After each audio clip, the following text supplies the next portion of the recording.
last time I was here, we were a few docs ago, we were in a whole nother chapter, and we were talking about the impurity of garments, right? We made an important distinction between the impurity that stomach garment can contract for ritual purposes. Let's not go back. No, and hold on, and which garments are actually susceptible to their own form of impurity that because they have tsaras on them.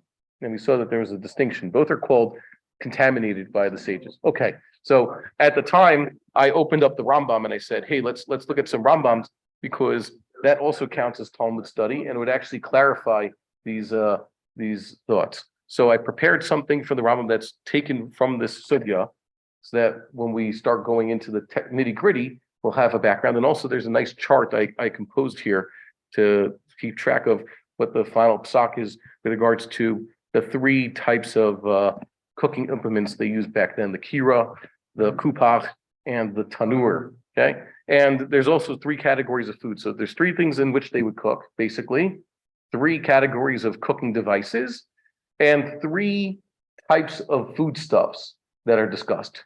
There's three general categories that, the things that are almost, they're begun to cook, and the things that are fully cooked, and the things that are not cooked at all. So I put the chart together. If you want to receive a copy of the chart, give me your email, or just, I guess, Mr. Saknovitz, you can give me your email address. I'll send it to you. You can send it to everybody else. We're going to talk about the general rules. First, this should be, yeah, it's a PDF. In Hebrew. It's in Hebrew, but I'll explain it. There are some English words there. You see the general rule and examples there, and there's a chart. And the chart basically makes it easy. When something is permissible, it's in green, like in a green light. And if it is forbidden, it is red. That's the first chart. And on the bottom, we're going to get to a chart also, God willing, in the next daf. We have here the two major shitas regarding what happens if someone does malacha on Shabbos. He actually did cook on Shabbos. I'm not talking about improper shahiyah. Well, an actual Maisa Shabbos. There's the Shulchan Aruch and the Rambam, and then there's everybody else. It's one of the longest gruz on Shulchan Aruch, where he takes him to task, saying no. There's the rules. The rules are much more lenient, and they follow the way the Tosfos conclude. So God willing, we'll get to that also. We will be in Hilchot Shabbos, the third parak. Sorry, I raised two fingers. The third parak. Okay, Hilchot Shabbos, the third parak. That's the Rambam. You have two copies over here. First, find Sefer Zmanim, and Shabbos is how Zmanim starts. It's the most important Zman because it's the one that happens most frequently. I looked at the calendar, and it turns out we have a Shabbos every single week, no matter what. And so these halachas come in play, even if Shabbos coincides with Yom Kippur, in which case the halachas are still the same. There's actually a nafkamina. If Shabbos is Yom Kippur, you can't do any of this. Assuming everybody's healthy and no one should be eating a Yom Kippur, you can't really even leave a cholent sitting around in your blech on Yom Kippur. You can't say, well, I did everything I was supposed to do. I followed all the halachas of Shabbos. This is what we do every single Shabbos. And Yom Kippur is just as strict as Shabbos. As a matter of fact, Yom Kippur is not as strict as Shabbos. Why? Shabbos, someone who does malach on Shabbos is to be stoned.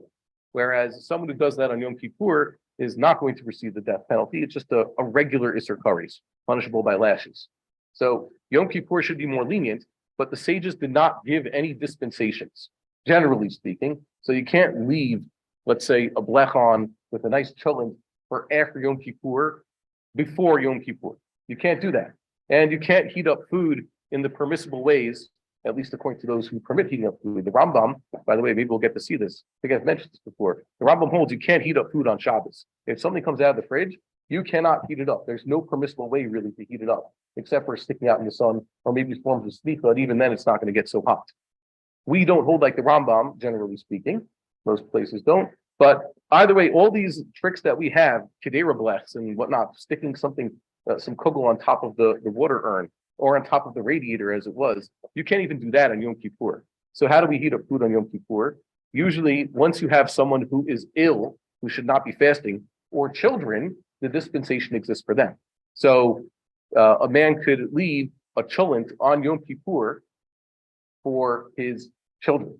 For them, that's permissible. There has to be children around who are going to be eating it, or there has to be someone, chas v'shalom, who is not observing the fast to have this food. And that's what they do in the hospitals, by the way. The hospitals around here, they usually have a reasonable amount of people who are not supposed to be fasting on Yom Kippur. So their procedures on Yom Kippur are identical to what they do on Shabbos. But if somehow in the hospital, thank God, imagine if we could empty out the hospitals. If we could just make it that hospitals would be, just landmarks to a time when people used to get ill and there used to be emergencies, then even there they wouldn't have this. So let's begin with this first halacha. This is a general rule of what that the Rambam codifies. Sometimes, by the way, it's important to read these Rambams because when you study Shulchan Aruch, even for Shabbos, the Shulchan Aruch assumes things that you might not have known. The Shulchan Aruch is an advanced sefer. The Shulchan Aruch, for example, does not make mention of all 39 malachos. Neither does the Ramah. You could go through the entire Shulchan Aruch and you will not know what all 39 malachos are. Why? Because not everything comes up. It wasn't typical, so they're not discussed. And the Mishnah Berurah even notes this. By the way, there's a lot more malachas, and here's some common halachas. Do you need me to find your place in that book? Yeah, I'll do it. Hold on.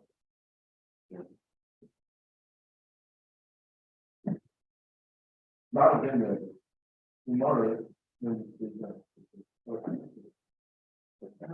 yes, sir.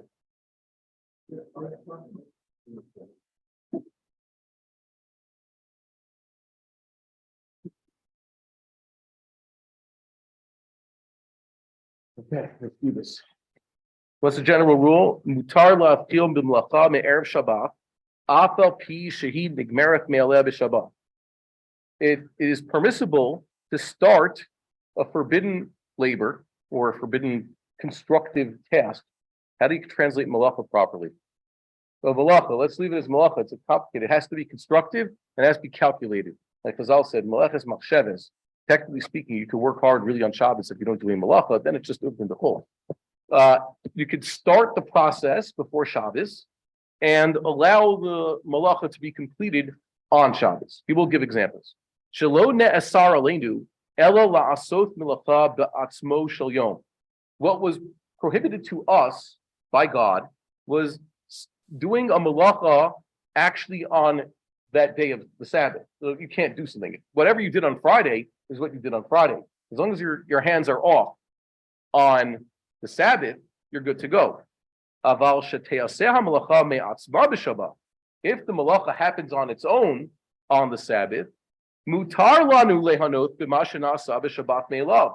Not only that, the Rambam's adding here, we can even derive benefit from the malacha that happened on Shabbos that we had set in motion before the Sabbath began. So let's see some examples. Cooking is going to be the biggest example, but because cooking is the best example, cooking was then limited by the sages. Let's see the examples. The second halacha, ketzad. Potekim maim legina erev Shabbat im chashecha.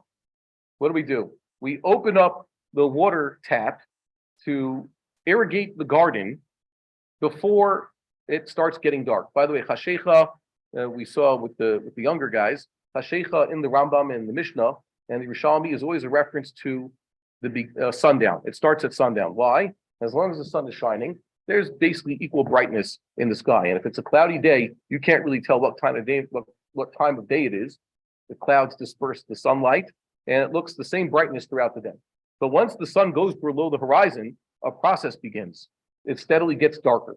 That's also called techshach. Techshach is the future tense of this verb. It means it's getting dark. So that starts with sundown, and that's the Rambam's line. Everything you do has to stop at sundown because now it's the beginning of the Sabbath day.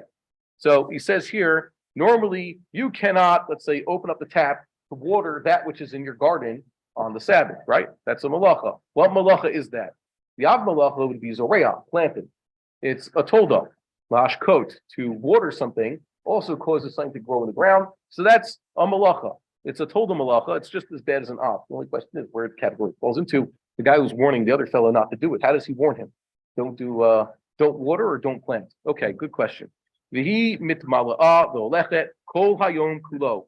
This is almost a refrain in the Rambam. Every example he's going to say, it happens and it goes all day long. So this water tap, by the way, anybody here have a garden? Anybody have irrigation system? A little bit of ground?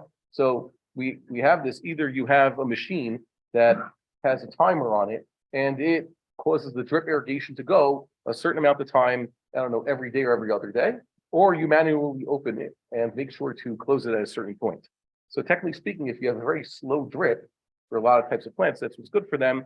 You open it up before Shabbos and you let the drip continue. And we've actually had some experience installing these things. It's quite fun. Umanichin mugmar tachat hakilim vehein mitgamrim v'holchin kol haShabbat kula. You could fumigate clothing. This is something they used to do. Why would you fumigate clothing? To keep away bugs.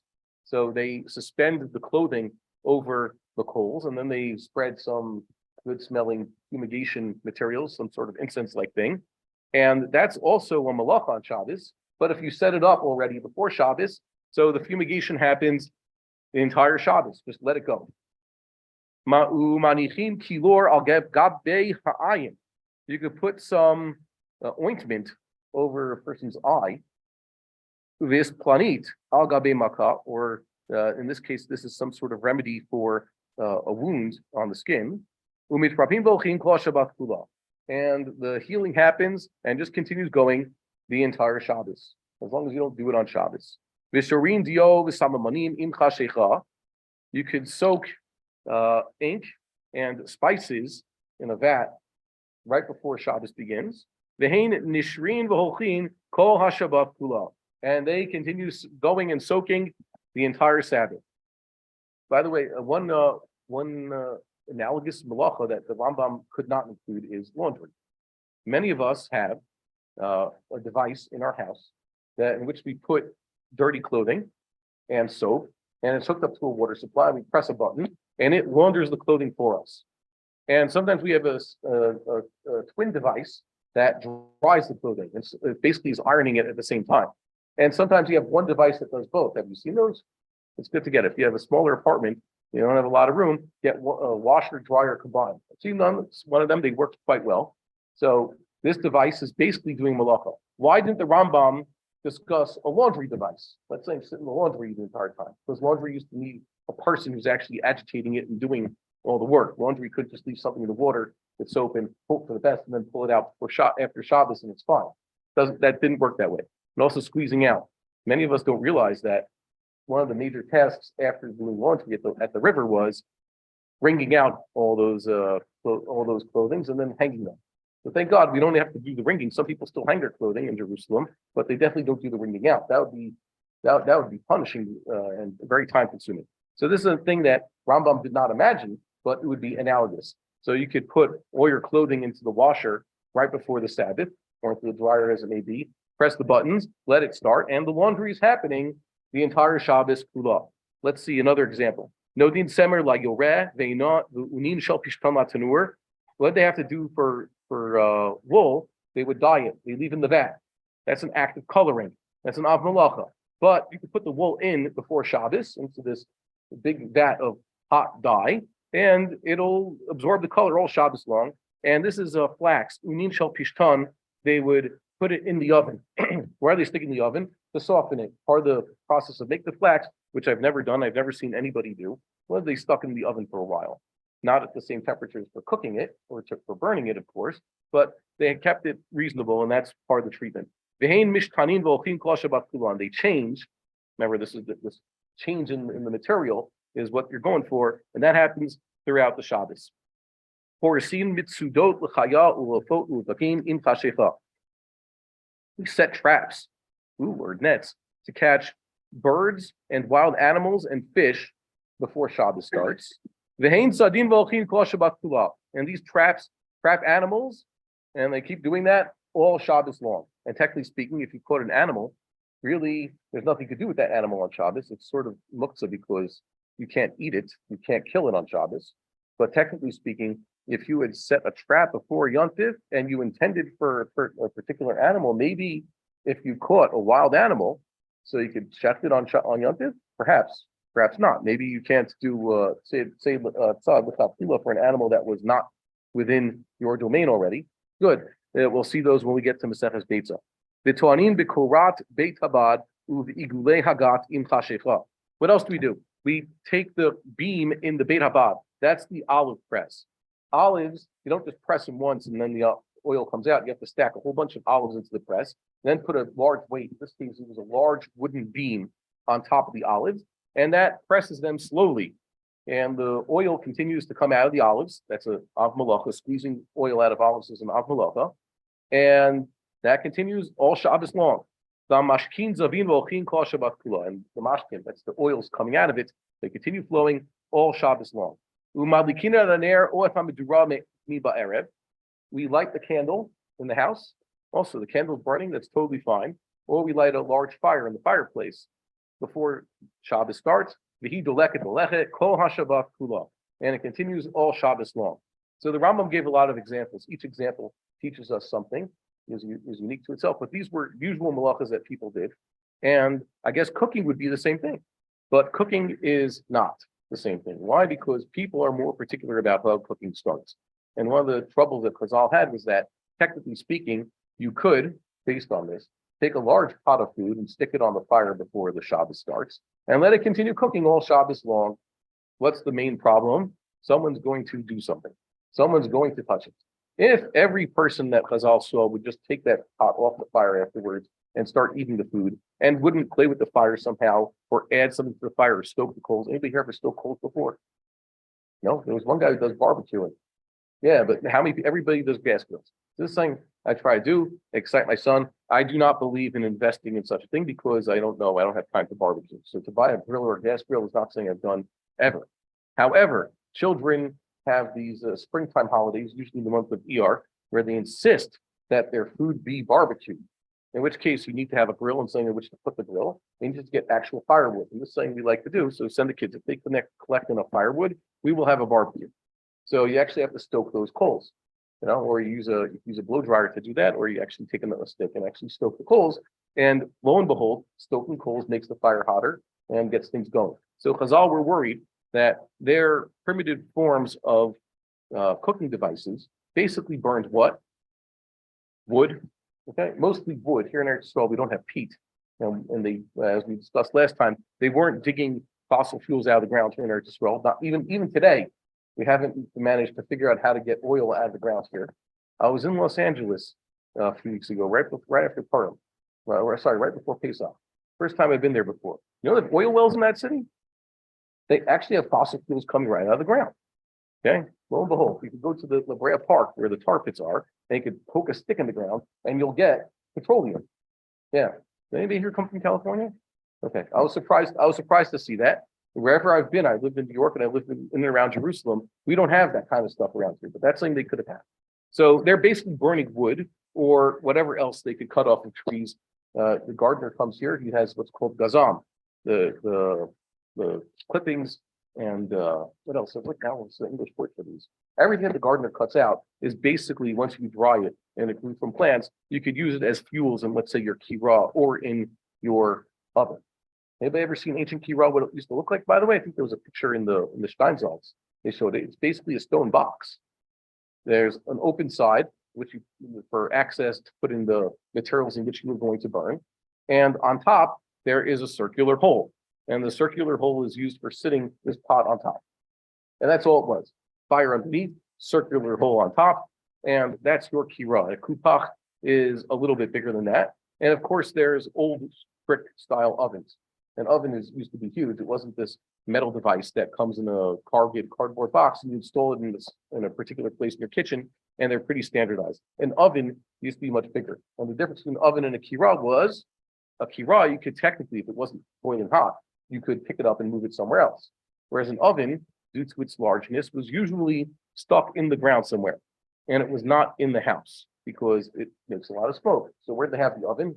You go like in certain places in Machon, you might still see old versions of this. The oven was something large in the courtyard, and you fired it with a lot of wood and used it to bake bread. And there's some testimonies what they used to do on Shabbos with this. Everybody would come with their pot of something hot to eat for Shabbos. Everybody would stick it in the oven for Shabbos, and they'd seal up the oven. The oven wasn't firing anymore, but the oven stayed hot because it's large and stone, and it could maintain it for quite a while, especially if you seal it up and fill it with food. Is there a question there? Can I ask you something? What's that? I have to ask you something. I can't hear. I have to ask you something. Yeah. Okay. Fine. They're asking each other questions. Okay. So that's what they used to have. And they were afraid that someone would come and do something. If you're letting people stick their cholents on top of these kiros. Maybe they'll put more, I don't know, a few more sticks into the kiro to make it burn some more, raise the heat. Nowadays, we just have, someone mentioned the knobs. Imagine trying to fry an egg in the olden days on a kiro. Every morning you want to fry 2 eggs. So how do you used to do that in the olden days? You better hope it's worth it for everybody else to have a few eggs also, or just make a whole pot of them. Because just to make a little bit of a fire, as I'll said, the minimum amount of wood that one collects before Shabbos or on Shabbos to get hit with the Isur is enough to cook a small fish, right? Yeah, enough to fire it up just to get a little fire under the frying pan. That's what they used to do. It was a big deal back then. So you have to keep a little fire going, a few coals, and you put in some more, stoke those coals, and then you could get a fire going. That's the way it used to be. Thank God we live today where we have technology that has made life so much easier. I think that, as I'll say, you thank God in the morning. You thank him you're not a woman, and then you thank him you have shoes, and you thank him that you have pants and a yarmulke and a belt. You should thank God that you have a washing machine. Okay? You should thank God for indoor plumbing, because all around they'd have a bracha after using the bathroom, asher yatzar, and then the indoor plumbing bracha also. Okay? Then you could wash your hands. Thank God. Manichin kedira al gabe ha'esh. So here the Rambam says you could put a kedera. Kedera is the usual word meaning a pot for cooking food. A yoreh is a larger pot, and that was usually for dyeing purposes, like we had in the previous halacha. What is a frying pan? That's a machavat. A machavat was usually open and is meant for frying. A kedera was usually water-based. Most of the foods that we cook don't get to such high temperatures. Why? Because they're cooking in something that's at least water-based. A chicken soup will get hotter than a boiled pot of water. What is it around here? About just 100 degrees at Celsius, because you're more used to Celsius or Fahrenheit. Okay, so we're using Celsius, just less than 100 because we're a few hundred meters above sea level. Okay, just less than 100 Celsius. Chicken soup has all sorts of things dissolved in that water, so chicken soup could get hotter, but it doesn't even approach 110 degrees. That's already ridiculously hot. Whereas an oven can go much hotter than that. Our ovens, we could set them to 200 Celsius even. And you fry something on a fire, if it's oil, remember, not just have water and oil, they don't mix. When you cook with oil, they get much hotter. So Chazal recognizes this already. The kedera has something that's water-based and cooking, it's wet. And a mahavat is much hotter. That has oil in it. And an oven, of course, also gets hotter. So you could put your kedera on top of the fire. Basar batanur, al gabe gecholim. Put meat in the oven or directly on the coals. You ever see someone put a piece of food directly on the coals? There's ways you could do this. Sometimes it comes out quite good. Nowadays, anything you put directly on the coals is something the children do. They take a potato, because I never saw potatoes. Potatoes are an American food. They came from South America back in the day. But if you could take a potato or sweet potato, also an American food, wrap them up in aluminum foil, stick them on the coals, they will cook. And eggplants also, lo and behold, eggplants also came from America. So all these nightshade foods and various other American vegetables you could put on the coals, we wrap them up. But in the olden days, they just put them directly onto the coals.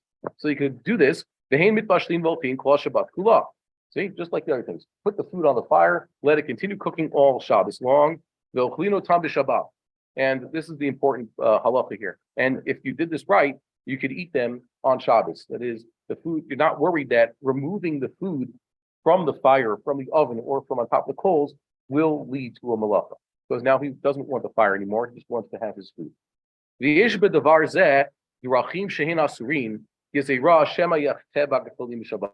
However, unlike all the other examples that the Rambam described beforehand, this one actually has limitations. Why? Because the sages saw that someone is likely to stoke the coals. Stoking coals is an av melacha on Shabbos. Havara, making fire. So any way you make fire is forbidden on Shabbos, and stoking coals is one of those ways. So we have the chart here. I'm going to skip through the chart. Once we read this halachot, then we'll be able to have the chart here. And that's why, by the way, the basis of our Mishnah, right at the beginning of Lamed Vav Amud Beis, the Mishnah is assuming everything the Rambam has just told you. And some of us learn the Mishnah without learning its introduction, so we're a little bit confused. Now he says in the fourth halacha, Ketzad, what are the limitations to leaving food on the fire on Shabbos? Tabshil shelo bashal kol tzorko. Let's say you have a food that has not been fully cooked. Give me an example. Half-cooked food. I don't know. Anybody here cook anything? If you boil a chicken soup, anybody here make chicken soup or a cholent? You see that it's boiling. You cook it, let's say stove top. 5 minutes in, you suddenly see that it's in a rolling boil. Does the cholent taste good now? Fully hot. It's not going to get any hotter than it is. Or chicken soup that's boiled for 5 minutes before pressure cookers. Chicken soup that's boiled for 5 minutes. Is it any good?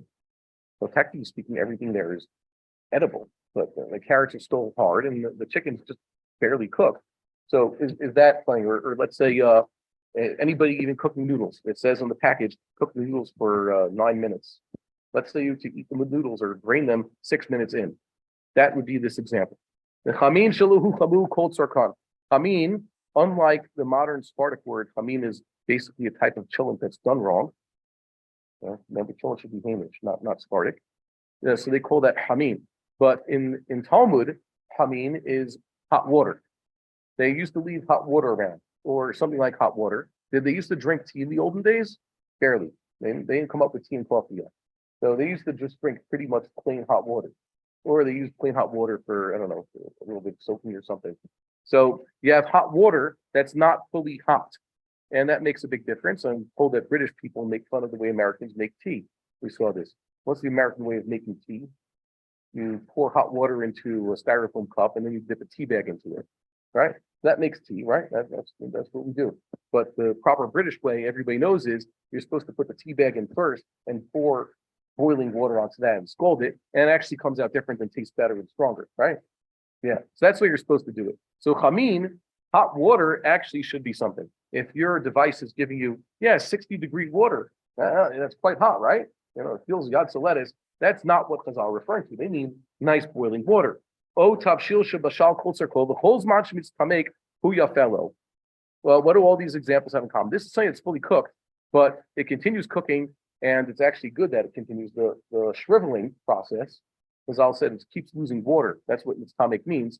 The best example is that we've now figured out over the course of many hundreds of years of Jews experimenting with leaving food on a heat source all Shabbos long so that it tastes good is the cholent. Cholent is amazing. Why? Steak.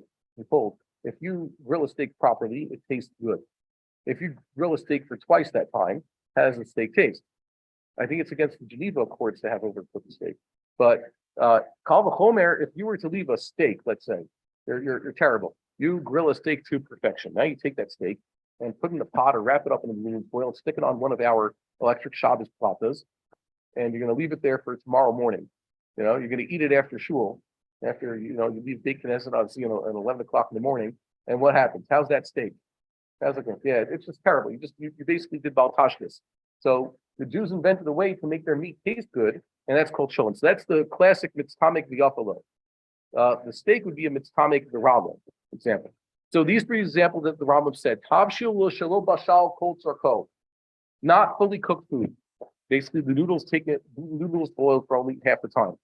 Water that's not completely hot, or a food that, as long as it continues cooking, it's just going to keep getting better. In all these cases, it's in the interest of the person who has, the owner of the food in the fire, to make that fire continue going. He wants to make sure that fire continues going because it'll help the children. It'll help the water actually get hot. Even though he set it up before Shabbos, the sages were worried in all these cases that he might do something to make the fire continue going or improve make more fire. So the halacha says, excuse me, ein mashinoto al gabei ha'esh b'Shabbat.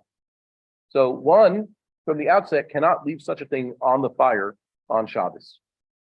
Really, you can't. You can't leave your cholent on the stove regularly. You can't leave a pot of water that was, let's say, only half boiled on the fire on Shabbos. Not straight. Unless you have some tonight. The Rambam says here, generally speaking, you can't cook that the normal way. You can't leave that on the fire source. In the olden days, this would be, let's say, the kira with coals inside. Couldn't do that. Even though he set it up before Shabbos. All the other malachas that the Rambam described, you could have set it up. But this is what you can't. You cannot leave a cholent to cook all Shabbos long on the ordinary source of heat that you use to cook. That is forbidden. You're worried that someone will come and stoke the fire. Remember, nowadays, we turn a knob. We set it to simmer or to high, whatever it is. If you're boiling noodles, the fire's on high. And if you're cooking a cholent, it's on simmer. But either way, you have the capacity to turn that knob and increase or decrease the flow of the gas into the burner, and that is a malach on Shabbos. That's a problem. So you can't do that on Shabbos. The first two, we're worried that you're actually going to complete the act of cooking, these noodles or boiling the water, or you just want the cholent to continue shriveling. The longer cholent stays on the fire, two actions are happening. What are the two main activities? Two main chemical. One is a chemical process, and one's basically just a physical process that happens to the cholent. The first is a chemical process of caramelization, and the second is the evaporation of the water content of the cholent. That's basically what accounts for it. And the same thing happens whatever you leave on the black long time. If it's a kugel or if it's kishka, they're all undergoing the same reaction, caramelization and loss of water. So that's what Chazal referred to. That's the hitztam kut. So because you can potentially mess with the heat, so Chazal prohibited this. The ficha. In this case, when the Rambam says therefore, he's also going to give you an exception. And there's an exception to this. Im garaf ha'esh. If he were to have swept out the fire, how do you sweep a fire? He's not talking about flame. Most of us, when we think in English, we think there's fire. Fire, we equate that with flames. That's not the way Chazal thought of it. Chazal thought that there's the flame, that's an indication of fire. But in Achinami, coals, like in the barbecue, you don't see any flames. They look white in sunlight, and at night they look orange. Those are a form of fire. That's also fire. In this case, he's talking about sweeping out the coals or the things that are burning. Oshek hisa eish hakira the afer o bin ored hapishpan hadaka. He covers it with some sort of ashes itself. He has more ashes or some dirt. In this case, the ored hapishtan is the refuse from the flax. There's the parts that they use, the fibrous part that they use to make clothing. And then there's the husks and all that. So you cover over the coals with these things, or you actually swept out the coals. If you sweep out the coals, the kira is going to get pretty cold soon. Yes, but the kira is this stone box. It does maintain a lot of its heat for a while. There is residual heat. Or if he covers them. This act of covering, by the way, reduces the heat. It robs the coals of oxygen and also creates a layer in between the coals and that which he's trying to cook. Or he let the coals actually just die down significantly, so that now there's an upper layer. It's as though they're covered with ashes.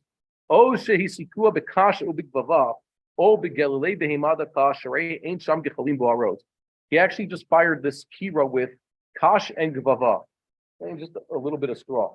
Anybody here ever tried to make a campfire with straw, grasses? Oh, it gives a nice show at the beginning. Maybe you could use it to light other sticks. Really, if you want to be a good Boy Scout, you get something that lights very easily, like grass and other things like that. And you put some twigs on top of that. That's the kindling. And then you put the wider firewood on top of that. Each one lights the other.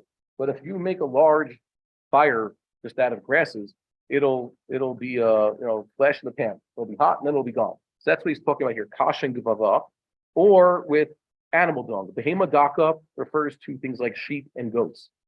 They don't really have such large, some places it's unfortunate they had to use this, but that's what they use. Some fuel. It doesn't really create coals that are long lasting and hot. That would be permissible. The Rambam first said your cholent, your half cooked food, your water that's not fully boiled, you can't leave that on a normal cooking device on Shabbos, lest you come to increase the fire. But if it's the unusual case, and he gave a few examples, this is basically grufan ketuma. The growth means to sweep it out. So a kira to which one has done this act of sweeping out the fire is called a kira girufa. It's been swept out. And this act of putting ashes on top of the coals is called kitima, kuftet yud mem hey, liktom. And a person, if the combined verb, if he says that a person did this to this kira, katam ota, he sprinkled ashes on it, and ota, there's a dot in the hey, a mapike. So in one word, it would be kitama, shiva under the kuf, hamatz under the tet, and under the mem, and a dot in the hey. Kitama means that he put ashes on top of it. That's what we have in the mission of the Gemara there. So this is the heter, and this is basically our heter. Somehow we have to come up with a way. Chazal did not see electric stoves or natural gas powered stoves. So it's a little bit of a question that was basically late 1800s, early 1900s. Now that everybody has a gas stove, he cooks his cholent on the stove a little bit before Shabbos, uses normal fire. And then he can't leave it on that cooking fire or that electric, whatever he has on Shabbos, because we're worried that he will meddle with it. He'll turn the knob. So what was the invention? There was a Dion in England who came up with what you and I call the blech. Okay, the blech is supposed to be halakhically analogous to this act of kitima. What is the blech with which we are familiar, at least in the old country? It was basically a metal sheet that you put on top of the stove, and that is intervening between the fire. And really, you're supposed to put something else that also prevents someone from turning the knobs. Remove the knobs, or that the blech has a section that covers over the knob area. And now there's no chashash, just like somehow sprinkling the ashes on the coals would remind someone, please do not stoke these coals. So too, having this device on the stove is sufficient to tell someone, don't start trying to raise the fire or adjust the fire underneath your cholent or underneath your hot water on Shabbos. And this seems to be pretty much accepted Klal Yisrael because it's halakhically analogous, even though it is not something that the sages ever saw. But it seems to fit with what we're saying. So now that's what we do. And nowadays it's even easier. What do we have? Does anybody still use a large piece of metal over their stove for their cholent or whatever on Shabbos? Since we made Aliyah, at least. Anybody? Well, I still have two. Keep it just in case. We've had electrical problems. You guys remember the major power outage? Remember, that was Sar Batavia's 2013. So what did everybody do? You just ate cold food? The platas didn't work. The plata is an electric device. So this is what we use in my house. And occasionally when the plata is too crowded, we actually still use this. I know it's a very American type of thing, but I can't, you could take the American out of America, but you can't take the American out of the American. So we use this still. The plata is even better. Why is your electric plata even better than your gas stove? Well, there's no controls. It has one setting, and it's an awfully weak setting. You ever try to fry an egg, a single egg, or that little piece of fish, the little fish that Chazal discussed? Put a frying pan on your electric plata as an experiment. Now put in a little bit of oil or butter into that pan, and then crack an egg into there when you think it's hot. Tell me if your egg will fry like a normal way. So that's definitely not the derech official. It'll take forever. Technically speaking, yes, it will become edible after 4 hours. Okay, but that's certainly not what Chazal said. You can't even call the chomer. If the blech was good in the old country to let us keep our cholent or hot water on the stove on Shabbos, then this non-adjustable electric blech. By the way, the blech is also good for intervening. Why? Has the blech make its heat? It's not just like any other electric heater. When you have an electric toaster, let's say, you say don't stick a fork in your toaster, you could kill yourself. There's actual coils in there that get red hot just from the electrical current that is going through them, right? That's why, touching a metal fork to that will conduct the current into the unfortunate person who's not smart enough to know not to do this. But your electrical blech has similar electrical coils inside that do get hot, but they are very fine. And they are then buffered by these ceramic tiles that are inside. Open it up, we'll see. The metal parts, they don't even get noticeably change their color, but they heat up these stone-like objects. And those are covered by the metal cover, which conducts that heat and also spreads it out more. So in this case, you're twice removed from the original electrical source, and the heat is very much dissipated and protected. So you're not going to have it, and that's what we do. The Rambam continues in the fifth halacha. He says here, "B'med dvarim amarim, b'chira shehevlah mu'at." And what Rambam described here was the case with a kira, which didn't make so much heat.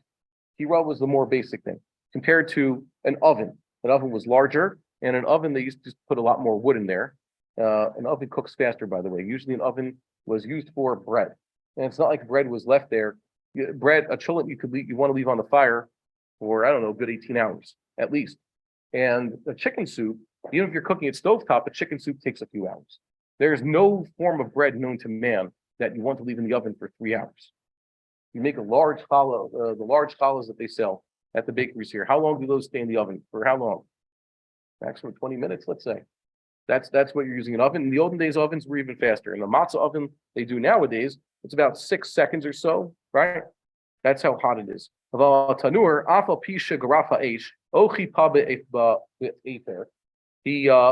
swept out the coals from this oven. No more heat source. Or he covered the coals with the ashes. He actually fired the oven once again with straw and the like. That's not really powerful. The Rambam said also some manure, sheep manure. Ein mashin b'tocho v'lo al gabav v'lo sochim lo tafshil shelo bashal kol tzarko. We can't leave food on top of it or within it or right up against it, against the walls which are hot. Any food stuff that was not fully cooked. Or shabashal kol tzarko means tamek bi'afilo. Or if it's fully cooked, then it's still the shriveling is good for it, like your cholent. You can't use that for your cholent. Halil they have low cham bioter, being that its heat is actually quite hot. Eno mesiach dato. He's actually going to be keeping his eye on that cholent or on that other food. He's not going to want to keep it there too long. You're afraid that he might actually start stoking this little bit of fire that's still left in the oven. Even though this fire is an eish kash, that means it was flimsy material anyways, or it was actually covered. Okay, so the oven. This basically does not come up so much. Our ovens nowadays, what would be the din? Our household ovens are usually considered not to be like their ovens for a number of reasons. The first one is our household ovens, well, that'd be a problem because you could adjust it. Okay, but our household ovens certainly don't have the heat capacity of these large brick ovens that they still have nowadays, by the way. Our ovens dissipate heat a lot more easily and also don't get the hot. If you had the type of brick oven that Kazal were discussing in your kitchen wouldn't be bearable. Have you been to the matzah factory, the place like the pizza? Imagine even a pizza oven, which is much larger and much hotter than most household ovens. It's not really quite pleasant to have that in your kitchen. You can't stand the heat, get out of the kitchen, but there's certain forms of heat. If you can't stand that heat, you get that out of your kitchen. You don't want that. Our household ovens are also made out of metals, and they're not really good at maintaining their heat. And they also have ventilation systems in them to prevent them. You could actually have your oven is within a wooden structure that you have something on top of it. You have a shelf, usually with some other, storage or other kitchen appliances right above the oven. And the heat in that compartment above the oven, sometimes even below, you have cabinets, right? A lot of people have built-in ovens. That's totally fine. Why isn't anything cooking in there? The answer, because our ovens don't get to the levels of heat that they're discussing here. They don't have actual burning materials in them. They're usually just gas powered or electrical powered, and just turning them off, then they start to lose their heat very rapidly. So there are some who have permitted, let's say, if you completely turn off your oven before Shabbos, just disconnect them entirely, and you just leave hot foods in there to stay hot.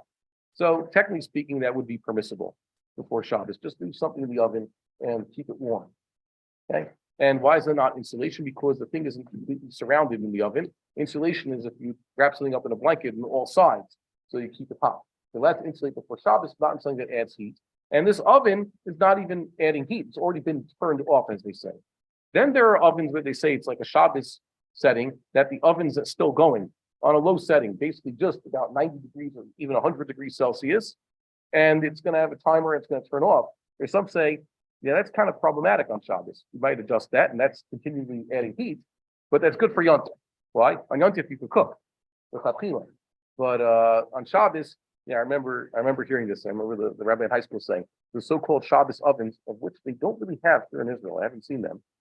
The so-called Shabbos ovens ain't good for Shabbos. They're good for Yontif when you can cook. Okay, so that's this case over here. So it's better to leave your chillins not in the oven. I don't know of anybody who does that nowadays. What about crock pots? That's another thing that's popular. The crock pot. That's a little bit of a problem. Why? The crock pot has what? Has a knob, right? You might come to adjust it. So most people who do the chillins in the crock pot, they put it at the lowest setting, at least on Shabbos. The problem is turning that knob will cause a heating element to go, and that's a little bit of a problem. So there's various ideas. I guess you blech your crock pot. You put some intervening material, usually aluminum foil. Aluminum foil is intervening material of choice nowadays because it's so plentiful and cheap. And you do something to cover the knob, remove the knob, disengage the knob, or get one of these Israeli ones that do not have a knob. All they have is the on setting. Okay, but if something has a knob, and usually you have no way of deactivating the knob or preventing someone from just going by habit adjusting the knob, then that would not be permissible on Shabbos. That's why, like, once again, we use the plata because the plata is unadjustable, so it basically does the trick of that prevents us from so-called stoking the coals. Why did the sages prohibit us from leaving hot food in the oven? Apple pisha gara. Wait a minute, he swept out the coals. There's no more coals there. Now it's just residual heat. The person who swept out the coals did sweep out most of the fire and the strength of the fire. But he can't get it all out. There's still sparks in there. That's the way of saying that the walls of the oven are still even quite hot. They're like the coals themselves also. Don't try this at home, but you can see the ovens get hot. What do they used to do? Test. You take, let's say, a piece of straw or something, touch it near the oven. What happens to that straw when it goes near it? Touches it. It burns. Okay. So that's already too hot. So you can't take it out. There's still some sparks, as the Rambam says. Somehow you will do something to get more fire going. Stoke it. I don't know, blow it. The thing that we use now is called a makuach. That's the thing that the blacksmith uses. So it's still a problem. Now there's the kupach. The kupach is something, I guess we could skip it for here. The kupach was larger than a kira. And the sages said if you fire it the right way, it's like an oven. If you fire it with the kash and other flimsy materials, so it's more like the kira. And so its din depends on how you fired it, basically. That's the middle section of the chart we put over here. So you put a kira, a group of tuma, and a kupach that's treated like it also has the same din. The eighth halacha here, the Rambam says at the end of this one, halacha zayin, that a kupach usually had two holes on top. Wow, twin burners. Okay, two circles on top, two circular holes in which to put two pots, whereas a kira was just one. Wow, major technological advance, I guess, back in the day, but we shouldn't be so flippant about these things. It used to be that was what most of a woman's time was spent. Men had to work hard outside the house, and women had to be spending a lot of their time just preparing the food and keeping the clothing, either, like you said, laundering the clothing and upkeeping the clothing or creating new clothing. And thank God for technology, so these things are much easier for us. Let's say if something raw, not cooked at all, like the guy who does cholent last minute. He throws in all the ingredients into the cholent pot, and it's nice and room temperature. What about that? Or something that it's fully cooked, and the continuing act of cooking is actually going to be worse for it. You do not want to overcook it. By the way, most Jews don't have such foods. Most of the foods that we are used to eating on Shabbos have specifically been chosen through a natural act of selection over the course of all these years, because they will not go so bad by leaving them hot. Okay, but imagine people were still doing this. Someone who's new to Shabbos and does, like example I said, he wants a nice steak for Shabbos, so he thinks grilling the steak to perfection right before Shabbos and leaving it on the blech for an hour while he goes to shul is nothing bad will happen. Mutar la shoto al gabi eish. So that is permissible to leave on the fire. Remember their type of fire. Bein bechira v'kupach bein b'tanur. He could even put that into his oven. We're not worried he's going to stoke the coals because that'd be foolish. He'll destroy his food in that case. And in the earlier case, it's because the food was fully raw. He needs this chillin to stay on the fire now for a good, like we said, 18 hours, just for it to be appetizing. It's completely raw. If you have a food that's half cooked, or it's fully cooked and the shriveling is good for it, he puts in an aver chai. It means takes a drumstick, a chicken drumstick, completely raw, took it out of the freezer or from the fridge, whatever it is, rinsed it off. That aver, usually the raw piece of meat, now makes the entire pot inedible. It now needs a full act of cooking. In all these cases, nasa kol kitavshil chai. Now the entire pot is considered one uncooked pot of chillin, completely uncooked. Umutar lo shoto ala eish, afal pisha lo garaf lo kisa. Even if he didn't blech it, so to speak, he didn't sweep out the coals or cover the coals, or in our case, put up the blech. Mipnei shekvar hisiach da'ato mimenu ve'eno ba lachtot ba'gechalim. He's not going to come and stoke it.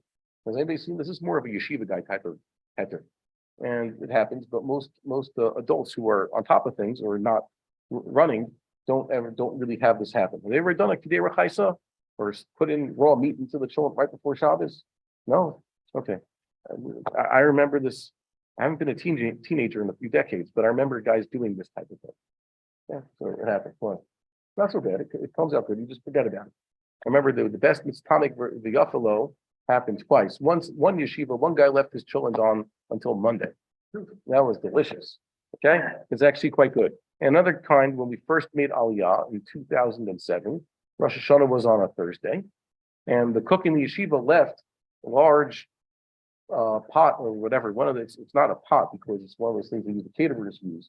It's an aluminum pan full of chicken drumsticks, and he had put it on the blech sometime Wednesday afternoon before Yom Tov started.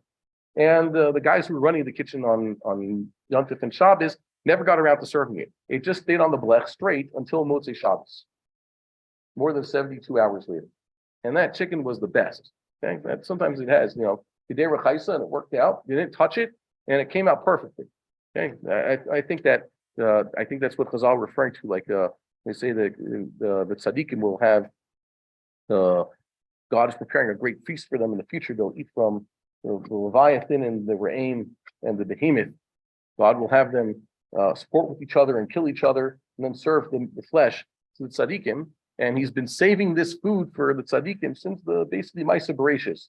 So if this was just a taste to show us if this food has been left on the blech for us to eat over the course of just 2 yontifs and a Shabbos, and it tasted that good. Kal v'chomer, the food that God is saving for the tzaddikim since the beginning of history, Shabbos after Shabbos, how good it's going to taste.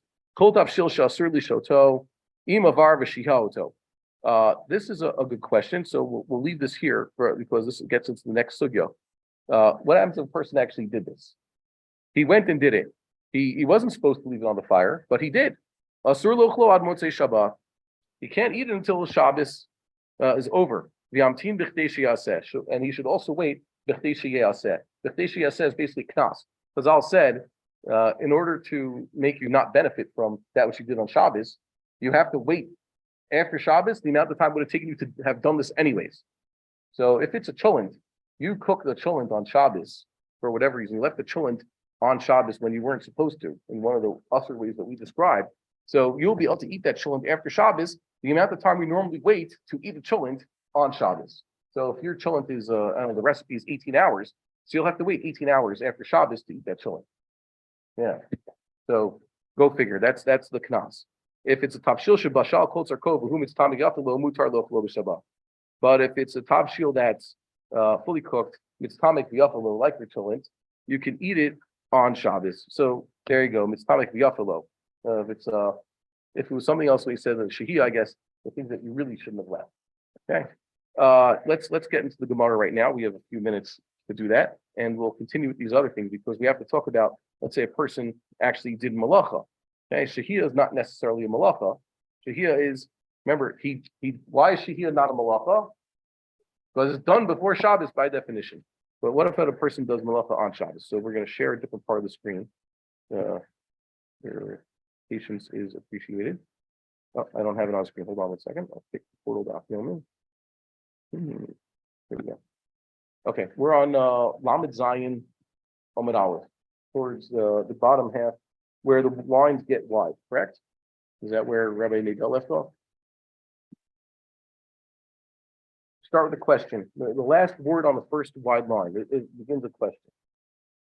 And this is the beginning of a good question because what the Mishnah discussed. He says, "Lo yitain actually grow."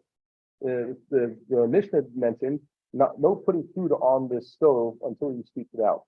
So obviously you can't put it on Shabbos necessarily. They're talking about malacha that does before Shabbos. And Beis Shammai and Beis Hillel then talk about chazara, which is also we're going to talk about. It's chazara, or in this case, hachzara. That's a mistake term meaning something had been on the fire. Now you're putting it back. Wait a minute. You're telling me, we just studied what the Rambam said here. You're telling me you can't leave things on the fire unless if it was a regular malacha, let's say, any of the things, the examples that Rambam had given us, you start that before Shabbos, you don't touch it, then you take it off. Eventually, you use it on Shabbos. And shehiyah, you put the food on the fire before Shabbos. There are ways to do it. There are ways not to do it. Then you use it.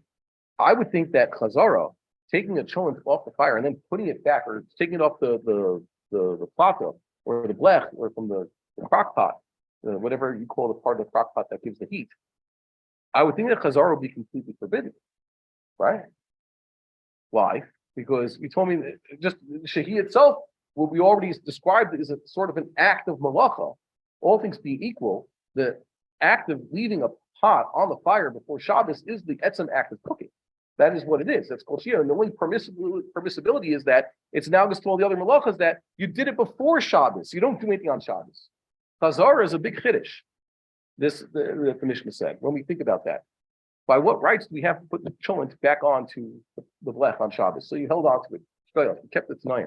I would have thought, Havamina, that Chazara, due to this introduction, is always prohibited. Has anybody thought about this? Does it sound crazy what I'm saying now? Because we do Chazara in certain circumstances. But thinking about that is kind of difficult. Or reheating food on Shabbos. Taking anything out of, we have refrigerators now. Taking any food out of the fridge on Shabbos and putting it somehow onto, let's say, our electric platters or blechs, even if you have all these ways that you put it on top of another pot, I would have thought, what? Because we just said shehiyah itself was permissible because he does it before Shabbos. Yes, that's pater aval aser. Yeah, pater aval aser. There's no ein bishul acher bishul is a heter for something necessarily. Yeah, and it looks like it's cooking. So the answer is usually when we reheat things, that's not a real act of cooking. It's not the way of cooking. It doesn't actually cook the food entirely. You do it in a place where it doesn't have complete amount of heat, and the food itself is fully cooked. It's not. There's no more active bishul. Bishul after bishul is taking something that was cooked and now it's cold, and now you cook it some other way and it can make more cooking happen. A new malacha. Yeah, the definition of cooking. What it was cooking using heat, usually from fire or related sources, to get a change out of the substance. So it's already been changed. There's no more further change. So you're saying there's no further change, so there is no malacha. So ein bishul or bishul means you can't get hit with the malacha, but sometimes it's not even an example. This is not an active bishul. Sometimes it's not an active bishul. So I'm just opening this up for us to think about this. Shehiyah itself was permissible because, once again, hands off. Everything I did was before Shabbos. So I had a heter to put this cholent on the blech or on the crock pot and on the kira, grufa, and ketuma.